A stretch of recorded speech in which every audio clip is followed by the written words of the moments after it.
This is a podcast from BFM 89.9, the business station.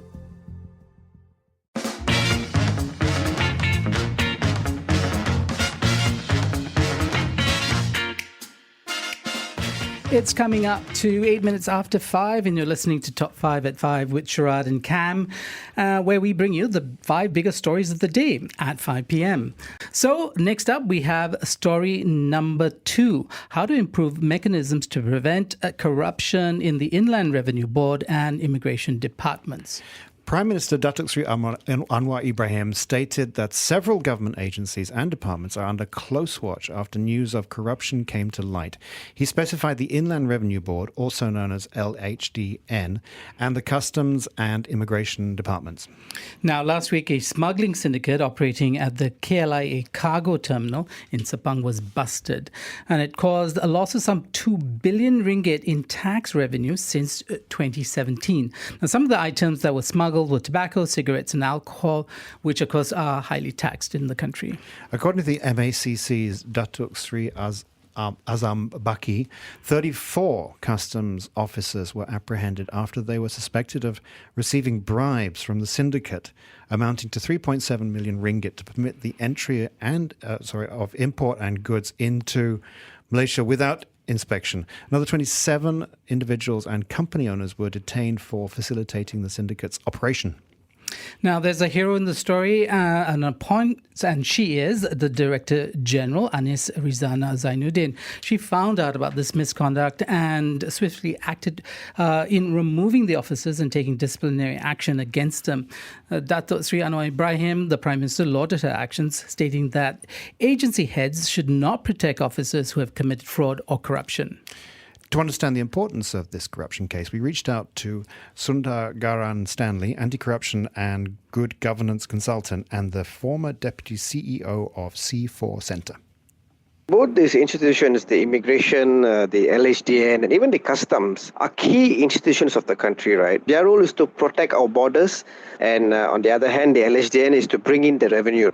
So when these institutions are merged with corrupt practices, we know that we are really facing a very serious problem in this country. Now, we cannot take this lightly, right? Swift action must be taken on these officers, and the government must draw out a plan to dismantle this syndicate, because this has been happening for a very, very long time, ingrained into the system and into the institution. So we need to get to the root causes of this. What is actually perpetuating this crime in this country? Now, I did write about this some time ago. One of the reasons is the high taxation, or what we call as sin taxes on alcohol and tobacco in this country, is one of the main reasons for the growth of the illicit market. So we need to get to address this first, right? The taxation of alcohol is extremely high in this country.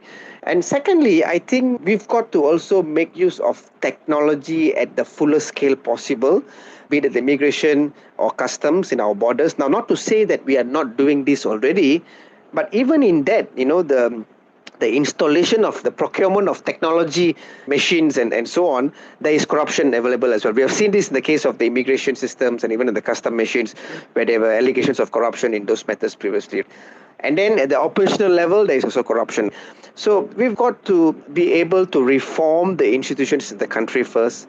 And this is very crucial for us to address this problem. Why I say this is because, for example, the reform of the MACC, or the separation of powers between the AG and PP, these are important so that people will actually know that these institutions is no longer controlled by any government, but can go after you independently. And another important reform is also to the Whistleblower Protection Act. We've got this reform, this Whistleblower Protection Act in the country, but people, or especially civil servants, are not convinced that they will actually be protected if they come forward to blow the whistle. We've got to revamp these institutions, as we have seen, right? Corruption happening at every stages. We've got to really go all out to hold this agency accountable, be it customs, immigration, police, or any law enforcement agency in that matter for general. If we've got to revamp that, we've got to install a high accountability and transparency mechanisms within these institutions to ensure that they can operate effectively and that they are also held accountable for all their actions. And hopefully by these holistic reforms, be it at the institution levels, at the law reforms levels, and then we will be able to actually address some of the issues that we are facing in this country. That was Sundargaran Stanley, anti-corruption and good governance consultant and former deputy CEO of C4 Centre. Cam, so far we've done 4 stories, right? We counted down from 5.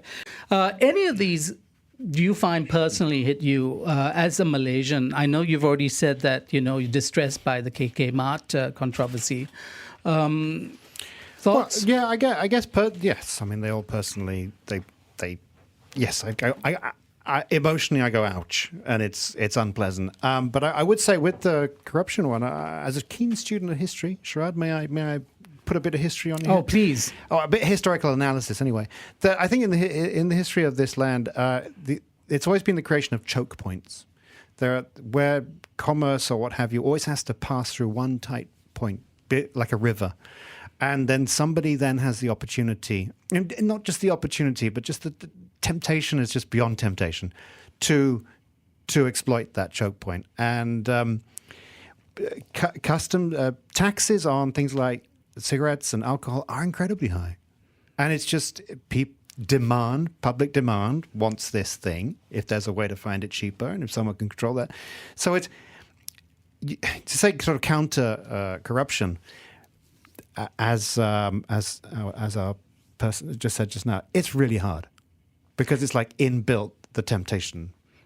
That's an interesting argument, but I think you'd find that this this problem of choke points happens quite universally, doesn't it? It does, but I feel in this country because of the history of the river, it happens more so. So remember, it's we want to know what you think. You can always call us 7733 2900. You can